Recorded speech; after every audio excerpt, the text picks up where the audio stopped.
Nagpahayag si Liza Soberano sa kanyang koneksyon sa yumaong aktor na si AJ Perez at sa kanyang pamilya. Sa isang panayam kamakailan sa social media account na One Down, na hino-host ni Tessa Albia, ibinukas ng aktres na si Liza Soberano ang tungkol sa kanyang emosyonal na koneksyon sa yumaong aktor na si AJ Perez, na malungkot na pumanaw noong 2011 sa edad na 18 dahil sa isang vehicular accident. So I was a huge fan of AJ Perez cause I have watched him in this one teleserye called Sabel.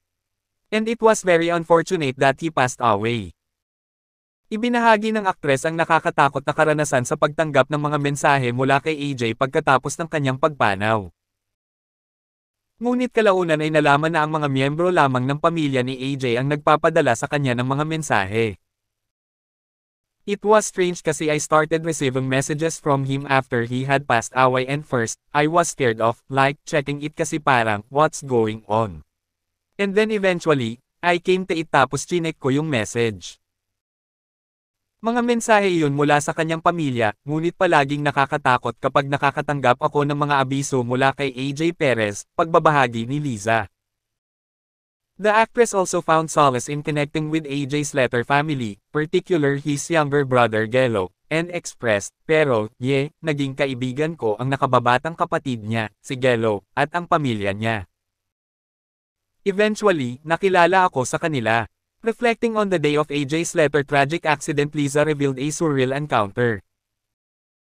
Saying the day he passed away, I was on my way cause I lived in Pangasinan at that time and I actually passed by his accident and that was the araw na nag-audition ako for the first time ever to be like an artista. Nakakabaliw. Hindi ko alam na siya pala iyon. May CBN van at parang nasira. She recounted the moment she learned of his passing, saying, and then I get to my VTR, and then my road manager at the time, he was like, namatay si AJ Perez. I was like, no. Wag kang patay, hindi totoo. At pagkatapos ay nagsimula akong umiyak at ako ay parang, gusto kong pumunta sa kanyang wake. At pagkatapos ang aking pamilya ay parang, hindi kanya kilala. Please like, comment and share. Don't forget to subscribe and click the notification bell at piliin ang all para sa susunod kong may upload.